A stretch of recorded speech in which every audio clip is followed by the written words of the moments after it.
Las grúas de interiores son de todas formas y tamaños. Desarrollan una multitud de tareas y ayudan a incrementar la productividad al facilitar su trabajo.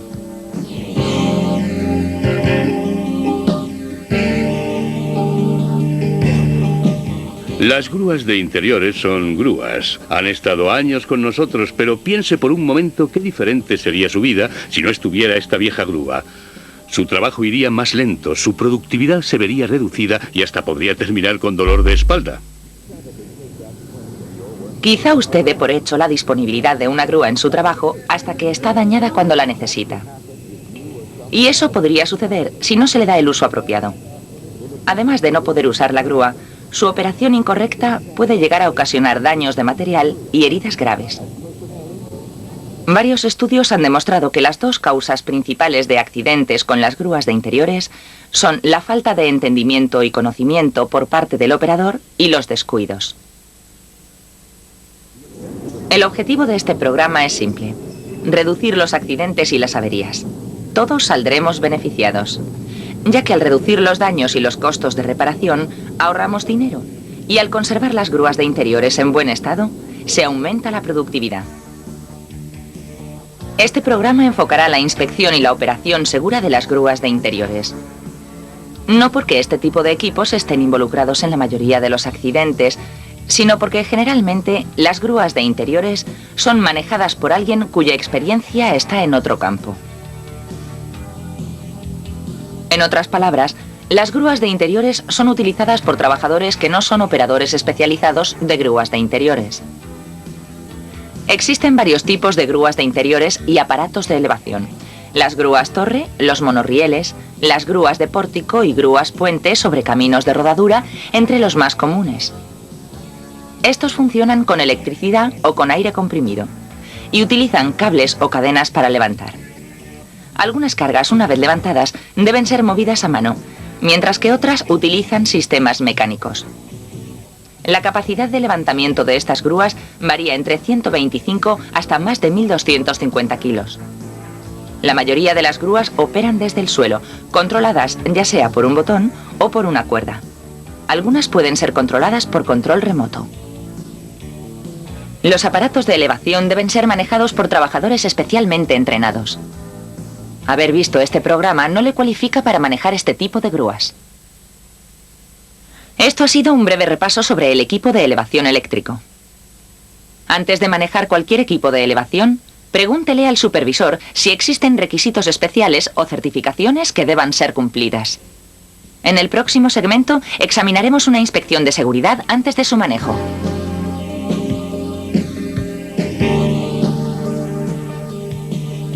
Las grúas de interiores deberían ser inspeccionadas por el operador al comienzo de cada jornada.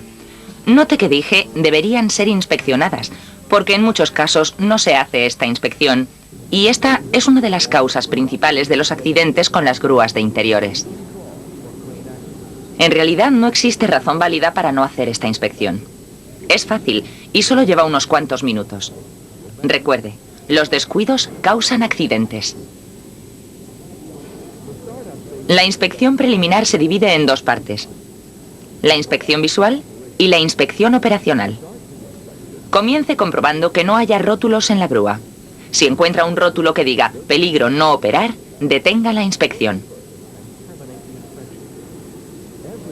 Cada grúa de interiores debe ser inspeccionada y se debe probar su capacidad de elevación, ya sea por ser nueva, por estar modificada o por haber sido sobrecargada. Muchas compañías colocan un rótulo de certificación en las grúas de interiores para informar al operador. Verifique con el supervisor o con el departamento de mantenimiento si no está seguro de la certificación. Luego inspeccione visualmente toda la grúa para ver si hay daños visibles, como partes sueltas, o qué hace falta. Si la grúa se puede mover lateralmente sobre un riel, asegúrese de que tenga un freno al final de cada lado del monorriel o del carril para prevenir que la polea se salga del carril. Si la polea es parte de una grúa de puente, haga la misma inspección para asegurarse de que la grúa no se puede salir al final del riel. Luego, revise la cadena o el cable de levantamiento para asegurarse de que no esté enredado o dañado. También, si la grúa utiliza un cable, Verifique que esté propiamente canalizado en el tambor y en las ranuras. El cable no debe estar flojo al estar envuelto en el tambor. Debe estar enrollado en las ranuras sin pasar por encima de sí mismo. Y no debe estar enrollado por encima de los filos de las ranuras. Asegúrese de saber dónde está ubicado el interruptor de emergencia para la grúa. Este debe estar en un lugar cerca y a mano, y debe desconectar únicamente la grúa. Finalmente, revise las áreas en las cuales la grúa va a estar operando para que no haya ningún obstáculo. Visualmente la grúa parece estar bien. No tiene ninguna etiqueta, no hay daños físicos visibles, los papeles de certificación están en regla y el área de trabajo está libre de obstáculos. Ahora revisemos los aspectos operacionales. Mueva la grúa unos metros en cada dirección. Revise que no haya ruidos o movimientos inusuales. Este también es un buen momento para revisar los controles. Verifique que todos los botones estén etiquetados para indicar la función de cada control. Accione cada botón para verificar que está funcionando bien. Revise si el botón de subida hace que el gancho suba y que el de descenso hace que el gancho baje. Si este no es el caso, no utilice la grúa y no trate de arreglar la situación invirtiendo los cables en el control. Ahora revise el limitador. Para hacer esto, levante el bloque lentamente para activar este interruptor. Luego baje el bloque para activar el interruptor del limitador. Si no tiene este tipo de interruptores, detenga el bloque antes de que toque el suelo. Con el bloque en esta posición, fíjese en el tambor. Debe haber por lo menos 2 envolturas de cable. Si la grúa está equipada con un interruptor de límite inferior, se permite una sola vuelta de cable. Por último, estos interruptores son medidas de seguridad para prevenir la sobrealimentación accidental del bloque y no están diseñados para ser utilizados constantemente. El gancho debe tener un pestillo de seguridad. Si el pestillo está torcido o si el resorte está dañado o si tiene algún otro defecto, debe ser reemplazado antes de utilizar el gancho. Si el pestillo se mueve libremente a lo largo de la boca del gancho, esto indica que ha sido estirado y debe ser reemplazado inmediatamente. No instale un pestillo más largo en un gancho para compensar este estiramiento. La nueva generación de grúas de interiores están equipadas con ganchos más seguros. El pestillo de seguridad está diseñado para operar con un seguro. Para abrir este pestillo es necesario presionar un botón de seguridad. Este tipo de ganchos elimina tener que enganchar apuradamente, la mayor causa de accidentes y daños en los equipos. El indicador debe ser colocado en la estación de control o en el bloque inferior del gancho con instrucciones sobre los puntos que hemos explicado. Esta grúa ha pasado todas las fases de la inspección y está lista para su uso. Si la grúa no pasa alguna de las fases de la inspección, póngale una etiqueta y notifíquelo al supervisor. En el próximo segmento veremos algunas técnicas de prevención y normas para seleccionar e inspeccionar los equipos.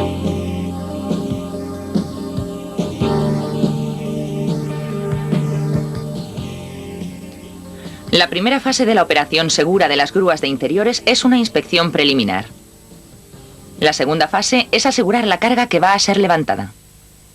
Ahora veremos cómo determinar el peso de la carga, la selección de equipos de izado adecuados y la utilización de criterios de fijación efectivos para mover la carga. Antes de levantar una carga hay que estar seguro de que la grúa tiene capacidad para hacerlo. La capacidad máxima debe estar indicada a los lados de la grúa. Para determinar el peso de un objeto, revise la placa de características de carga, los papeles de envío, la factura o los dibujos de diseño. Pero a veces va a ser necesario averiguar el peso por su cuenta. Esto se puede hacer con un cálculo muy simple, utilizando una tabla que describe el peso de ciertos materiales.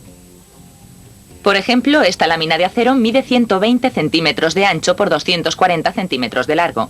Determine el área de la lámina multiplicando 120 por 240. Esto equivale a 2,8 metros cuadrados. Busque en la tabla cuánto pesa el metro cuadrado de una lámina de acero de cierto grosor. Esta lámina tiene 2,5 centímetros de grosor. Según la tabla, un metro cuadrado de una lámina de acero de 2,5 centímetros de grosor pesa 206,25 kilos. Multiplique 206,25 por 2,8 metros cuadrados, lo cual nos da el peso total de la lámina, 594 kilos. Este es un ejemplo muy sencillo, pero el procedimiento es el mismo para diseños, tamaños y materiales distintos. Otra forma de determinar el peso es utilizando un dinamómetro. Son muy útiles para determinar rápidamente el peso que va a ser levantado. Algunos dinamómetros pueden dar una señal acústica cuando se está alcanzando el límite máximo de carga. Y otros pueden ser conectados a los controles para detener una carga que sobrepase este límite. Como última medida, se puede calcular el peso de un objeto si utiliza su sentido común. Por ejemplo, comparando la carga en cuestión a una carga similar levantada anteriormente y con un peso conocido. También puede preguntar a un colega para que le ayude a tomar la decisión, y de esta manera se aplica un factor de seguridad.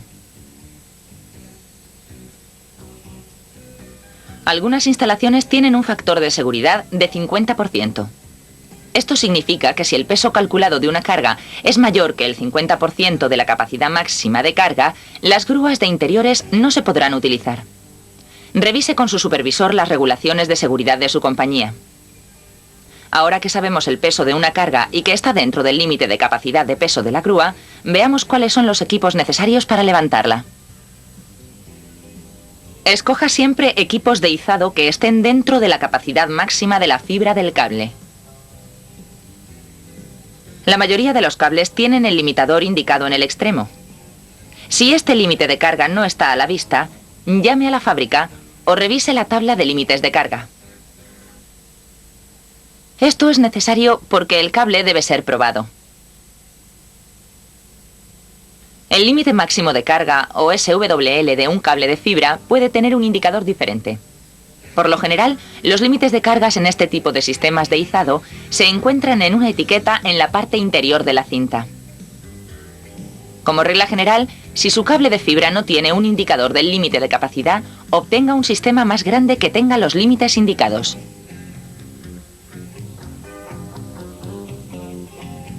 El cable debe ser inspeccionado antes de ser utilizado. ¿Hay indicios de doblamiento, presión excesiva, golpes o daños causados por el calor? Inspeccione los alambres que forman el cable. Es normal que algunos alambres estén rotos en esta área. Sin embargo, si encuentra 6 o más alambres rotos dentro de una vuelta de cable, no lo utilice. Revise los extremos del cable. ¿Están corroídos, partidos, torcidos o conectados inadecuadamente? Si hay más de un alambre roto en una vuelta de cable, este no debe ser utilizado. Otros equipos de carga necesarios para el trabajo, como las argollas, deben ser revisados para determinar su capacidad de carga e inspeccionados antes de ser utilizados. Si hay alguna duda acerca del uso seguro de un cable o de una argolla, estos deben ser reemplazados inmediatamente. Nunca arriesgue una vida o dañe una propiedad asumiendo riesgos innecesarios. Y ahora preparemos la carga para ser levantada. Las grúas de interiores están diseñadas para levantar cargas verticalmente. Tirar de la carga lateralmente es la causa principal de los daños a las grúas de interiores, ya que puede torcer la guía del cable, atascarlo en las ranuras y dañar el tambor. También puede causar la rotura de la cadena o el cable, haciendo caer la carga.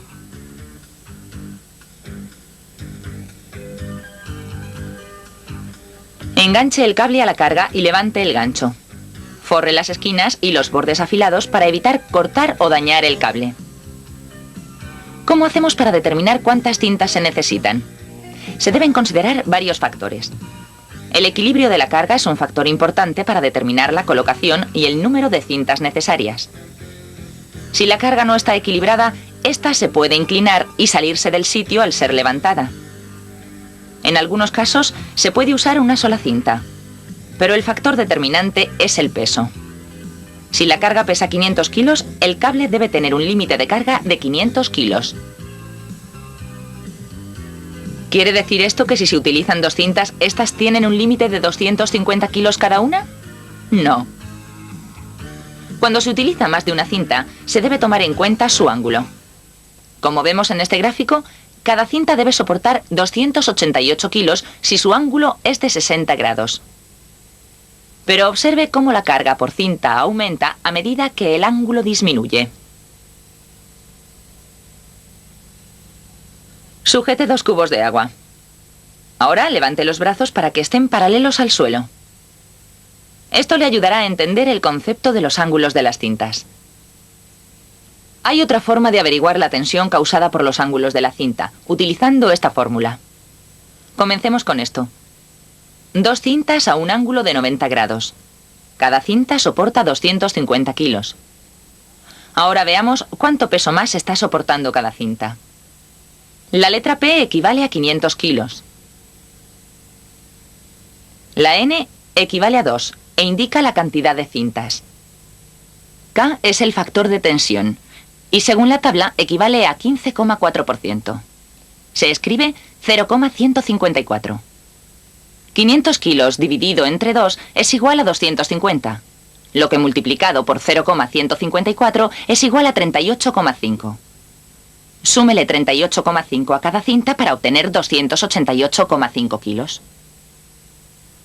Cuando se están utilizando más de 2 cintas, hay que dividir entre 2, porque 2 cintas deben resistir el peso, mientras que las otras equilibran la carga. Como la carga puede y probablemente va a moverse, y las cintas deben tener la misma capacidad de carga y estar hechas del mismo material, es probable que se esté preguntando cómo determinar el ángulo de cada cinta. Es muy fácil. Estos son 90 grados, y la mitad de 90 es 45 grados. Ya que no debe haber un ángulo menor a los 45 grados en el uso de cintas, esto es todo lo que necesita saber. Para mayor facilidad, memorice el factor de tensión de seguridad para 45 grados, que es 41,4%. Y aplique esto a la fórmula. En el próximo segmento, levantaremos la carga y la llevaremos a donde tiene que ir.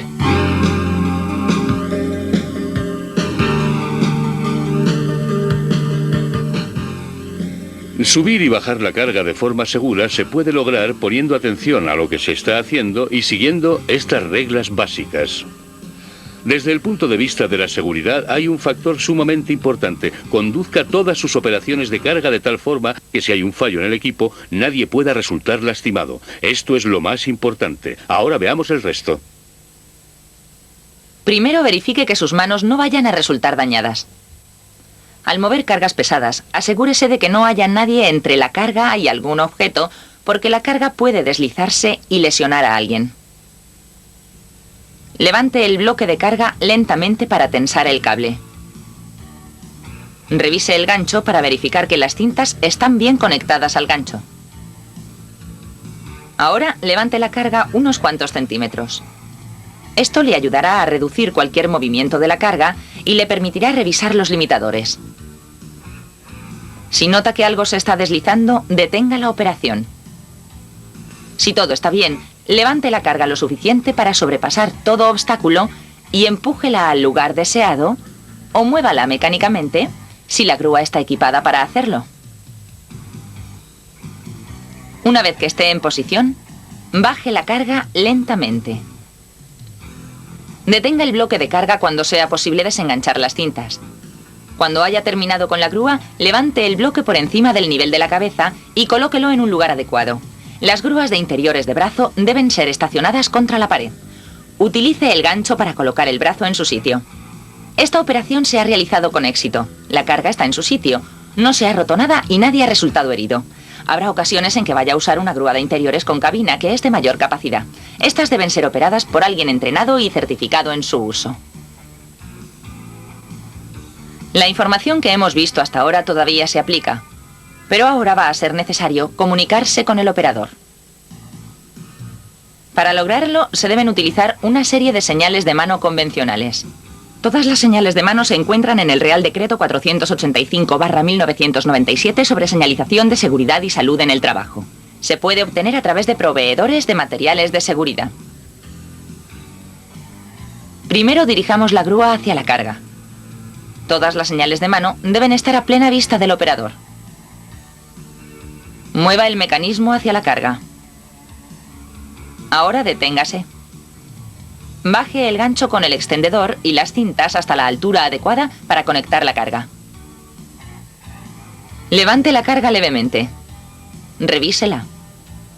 Verifique que todo está seguro. Levante la carga hasta la altura correcta y deténgala. Mueva la carga al lugar predeterminado y deténgala. Revise su trayectoria y asegúrese de que esté libre de obstáculos. Dé la señal para mover el puente. Si alguien cruza por su camino, dé la señal de parada de emergencia. O sea, con los brazos en cruz. Una vez solucionado el problema, continúe hacia su destino. A medida que la carga se acerca, diga al operador que reduzca la velocidad y luego que se detenga. Baje la carga y pare el bloque una vez pueda quitar las cintas. Ahora veamos qué es lo que no se debe hacer. No abuse de los controles operándolos brevemente.